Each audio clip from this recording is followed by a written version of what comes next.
another wonderful location in our downtown. Today, we're at 53 on Ross. We have Chef Phil with us. And of course, I'm joined today, privileged today to be with Deputy Mayor Diane. Diane Weintraub, of course, no stranger to our folks in Red Deer. She served us so well over the years, and just a great treat. It's a sunny day outside, which is wonderful, and we're happy to be here talking about our council meeting of just a few days ago. So Phil, why don't you kick us off, and let's see what we have. Thank you very much, Mayor. So at the August 6th meeting, Council was presented with the report on the use of automated traffic enforcement, specifically the use of mobile radar units. Mayor Johnson, do you have a takeaway from this report? Is there anything that surprised you? Yeah, it's a great question. Thank you for that, Chef. You know, photo radar has been in our community for quite a long time, and it's been an item that council's debated over the years and so on. When I was first elected in 2013, we were in a situation that photo radar was relied upon to increase safety in the community and so on, and make sure that in critical intersections, particularly playground, schools, that kind of thing, there was enough safety installed to remind people to take care, you know, in those zones. I think over the years we've seen both from a provincial, I would say, aspect. The province, of course, has now entered onto that domain, doing an audit about 5 years ago, and has limited photo radar in certain instances and so on. So municipalities right across the board now are taking a look at photo radar and asking themselves, is it the most effective way of increasing community safety? I would say takeaway for me was there certainly was an emphasis in the report on community safety, particularly around collisions in high intersections or high incidence intersections, those kinds of things. That wasn't a surprise. What I will say, what surprised me more than anything is that photo radar is not a moneymaker, and I say surprised in the context that I at least thought we were breaking even on photo radar. But photo radar is actually a net cost to the city, and I think we're starting to see now that if we are really getting to the point where we want to be serious about safety and enforcement and so on, there will be less, or should be less, of a focus on photo radar and more of a focus on what I would call in-person enforcement, community police officers, RCMP officers, you know, those kinds of things. So some great takeaways there, some great studies that were referenced in the report, particularly around how the public reacts to a photo radar ticket as a deterrent to speed versus if you are stopped by an officer today, and that officer has an opportunity to remind you that that you're in violation, or whatever else you might have been doing, and so on. So great takeaway from that perspective. It'll be interesting. Council will have to make a decision. The reason the report came to us was to prepare us for a decision that will likely come in this year's budget. Councillor Weintraub, this was an informal report. What's the next step for photo radar? First of all, thank you for hosting us, Phil. A great restaurant downtown. Thank you. Appreciate that. The next step, well, certainly as Mayor Ken has said, a comprehensive report from administration. For me, it's now digesting it as we look to budget. So community peace officers is one piece of it as we look at the cost of that, but so too is perhaps the need for RCMP officers, which we haven't seen. I think for me, learning was that when there's face-to-face contact with an officer versus the ticket in the mail, you perhaps may change your behavior. And it was advised by the superintendent that a couple of things that they've come across when officers stop, anything from vehicle registration, those reminders, not driving with insurance, distracted driving, or even not driving with the seatbelt. So those are, in addition to, of course, the speeding. So those, of course, are all important safety elements for our community. So right now, I think council was a lot to digest. So we're going to think about that and weigh it out when we come to budget, along with the many other reports that are going to come to us. And overall, our lens is community safety and what do you want us to do, how much is it going to cost, and of course with the lens to safety. And community peace officers play a valuable role in that in addition to supporting the RCMP. Wonderful. Thank you so much, Councillor. At this meeting, we also learned that the service level review and prioritization exercise is underway as part of the 2025 budget process. Mayor, what can the community expect to see from this year's budget? Well, I think fundamentally the community, I think, has seen some changes in the way council is preparing to debate the budget this year. You know, this was the second meeting that we will have that's budget themed, which normally we don't get into budget season until much later in the calendar year, typically November or so. This year we decided to really tackle the budget essentially from the ground up with administration, and they've been enormously supportive of council's desire to be able to look at this budget and communicate it early to people so that we'll all have an opportunity not only to weigh in on it, but to fully understand the challenges that the finances of the city are presenting right now. So certainly one of the elements that council will be considering now as we go into September and October is that very service level review that you spoke of. You know, there was 275 or so service levels. I may have that number wrong, but it's not very, you know, it's not very far apart from that. And council decided to really, what I would call critically review, materially review might be a better word, 50 of those service levels. So in October, hopefully I got that right. Time goes quickly, Chef Phil, for sure. But council is going to weigh in on those very 50 now and give instruction to administration. In fact, it's September, forgive me, it is September.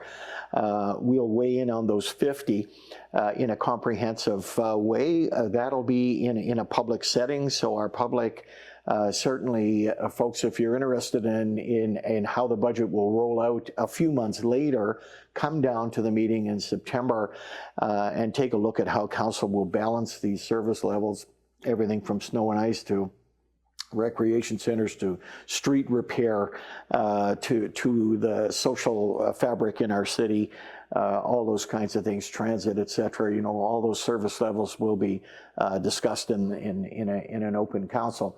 It's I would say a very challenging budget, but at the same time, these budgets or these conversations are meant to build our awareness, they're meant to build our creativity, our ingenuity, all those things, and our commitment to keeping the city, especially the city's standard of living and quality of life high.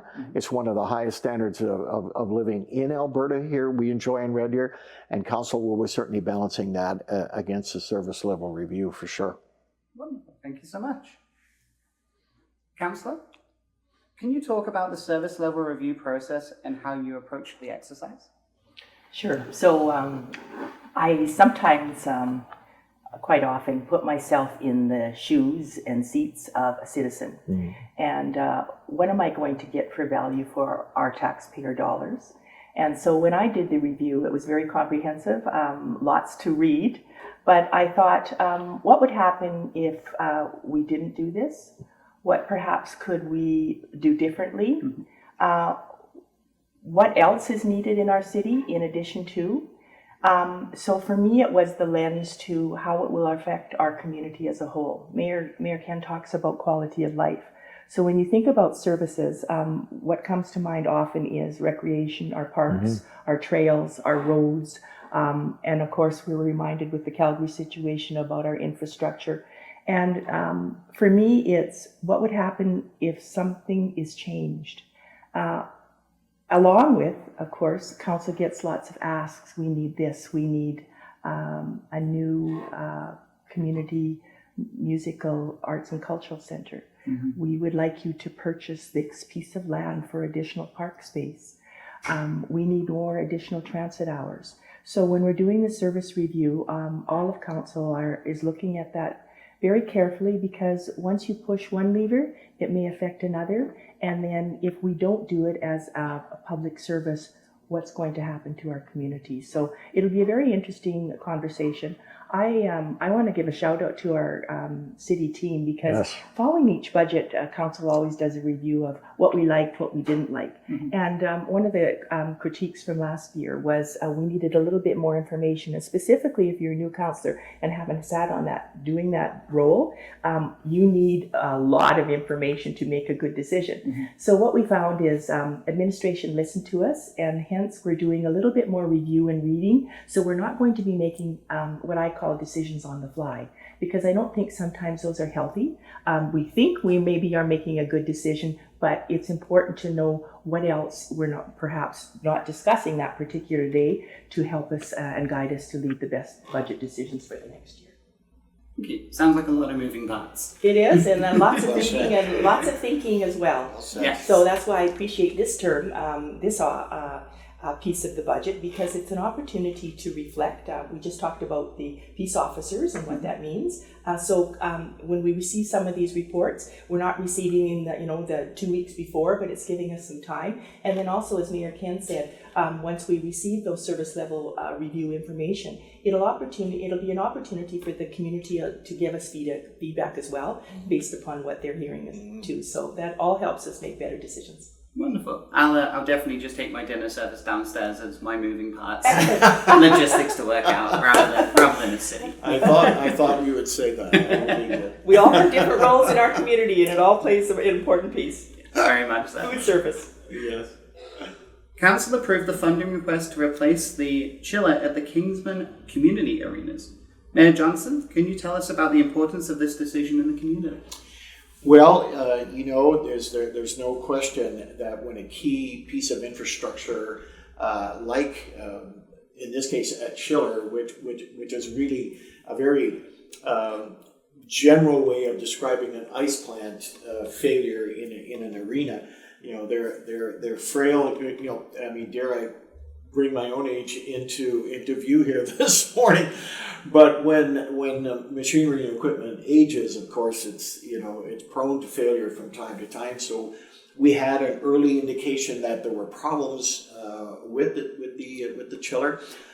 We addressed those early in the calendar year to allow hockey to continue, and figure skating, ringette, all those wonderful sports we play in our arenas, and so on. But just like Phil, just like the expression, the old gray mirror ain't what she used to be. The old chiller ain't what it used to be, and that became very evident when we started to retrofit it and so on, just in the last few weeks. So we've decided now to not to invest any more in repair, but to actually replace it.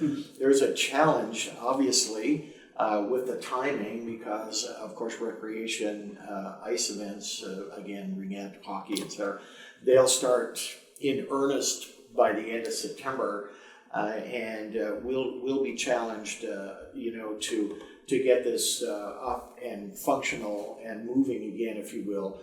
I would say mid-November. So a bit of a challenge there. We have a 3-month window to make this thing move. Council moved, though, very quickly, used our capital projects reserve.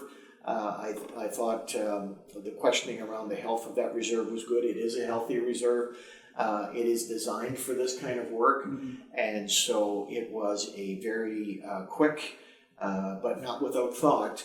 But all of council understood that this is a key piece of infrastructure in the community. Those arenas are critical. And so a bit of downtime, which we're mitigating with some community support, but we'll be up and functional in November. Wonderful. And it sounds like it would be a lot better than trying to swim while you're playing hockey rather than... It will. It's difficult to move the puck in a puddle of water. Just think of the jeers we receive on that one. That's great.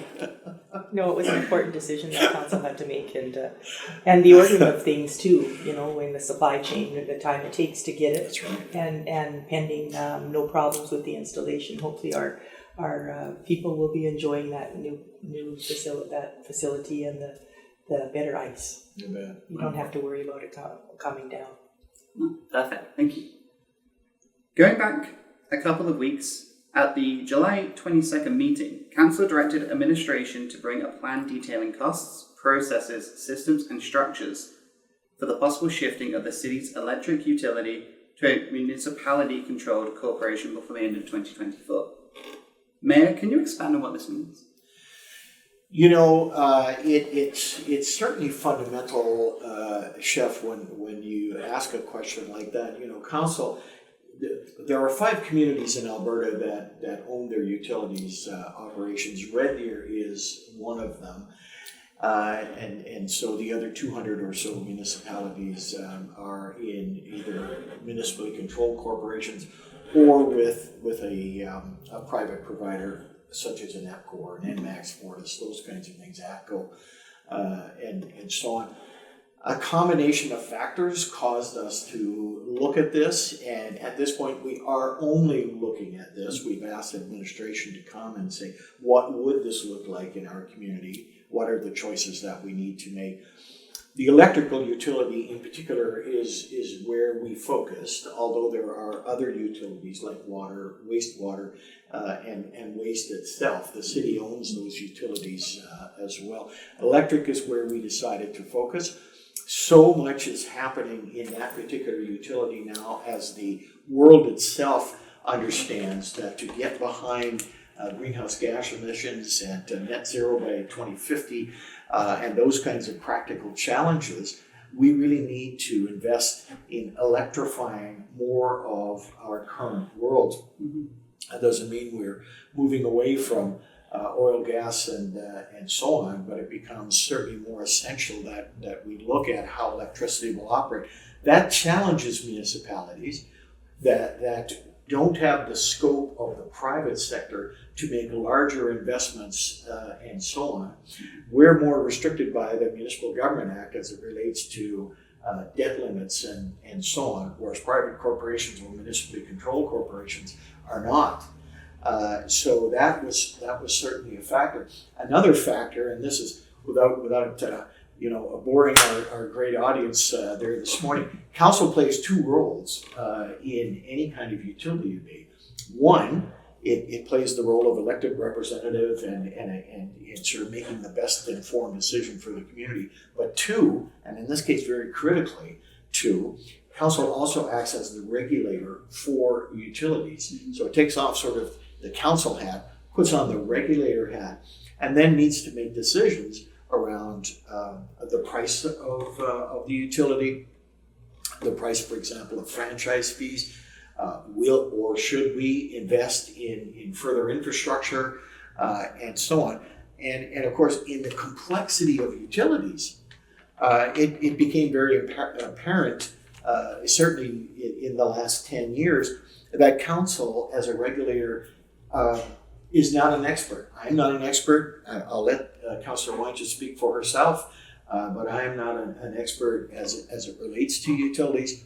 When you move in, or if you move in the direction of a municipally controlled corporation, typically you get experts in utilities that are sitting at that table making those regulatory decisions.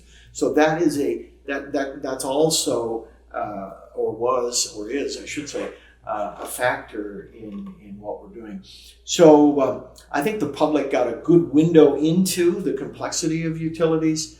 It's certainly a major part of our community, of our revenue, and so forth. But it also has the practicality of saying our world is shifting rapidly. Climate change is a reality. We need to get to net zero. And what does that mean for a municipality that owns its own utility? So it was a great debate. I look forward to further discussion around it, so I hope that helps. Wonderful, thank you. It's definitely something quite close to us as a business, as we are a fully electric business here. Well said. So all of our cooking equipment downstairs is electric, induction, or gasless. So it's something that's quite important, especially for businesses, small businesses and larger ones as well. Just for something that's going to be a monthly bill that's going to continuously happen, just so. Absolutely. Absolutely. Thank you. Councillor Wenches, can you talk about what this could mean for the community and the organization.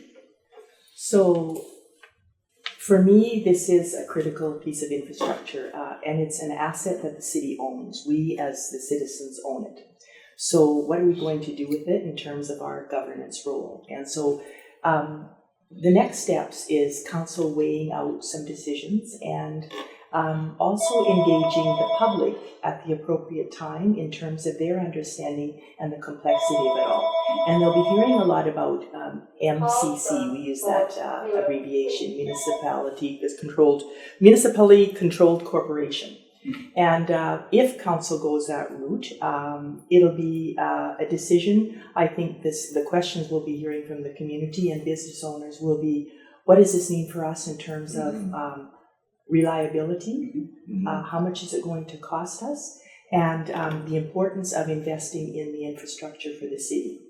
I think we've had lots of lessons from Calgary in terms of infrastructure and the importance of ensuring that it works. So Calgary, it was water, but can you imagine if our electrical infrastructure goes down? And it sometimes does in our community. The boxes, council gets the notifications, the public gets the notifications, the power will be down.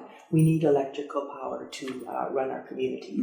And so the same thing for a business, or if you're at home on internet, my power's down, right? So those are not good things to happen. So for me, it's the reliability and ensuring that it's an asset that we look at very closely to ensure that we're preparing it for the foundation, a strong foundation for the future of Red Deer.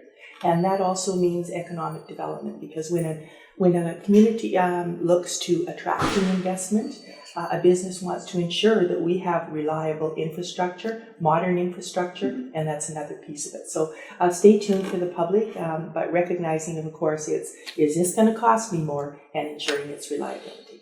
Perfect. Thank you so much. That's a good point. Is there anything else from yesterday's council meeting that you would like to mention? Well, far be it from me to not highlight just the activities in the community, Chef Phil, and just amazing summers, that Red Deer brings. We just came off Heritage Day.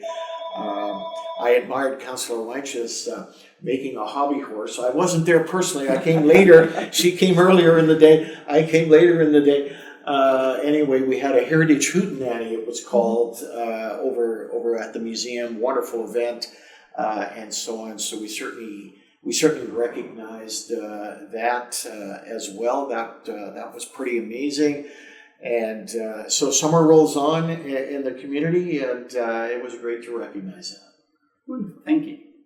Any comments for yourself, Councillor? Well, the Hootenanny was great. So it was the first of many by the Red Deer Museum. So congratulations to all the director, their staff, and all the volunteers and musicians. And the weather held off, so that was wonderful. So stay tuned for Heritage Day Hootenanny next year if you didn't come down. That's right. This weekend we have the Philippine Festival in Capstone.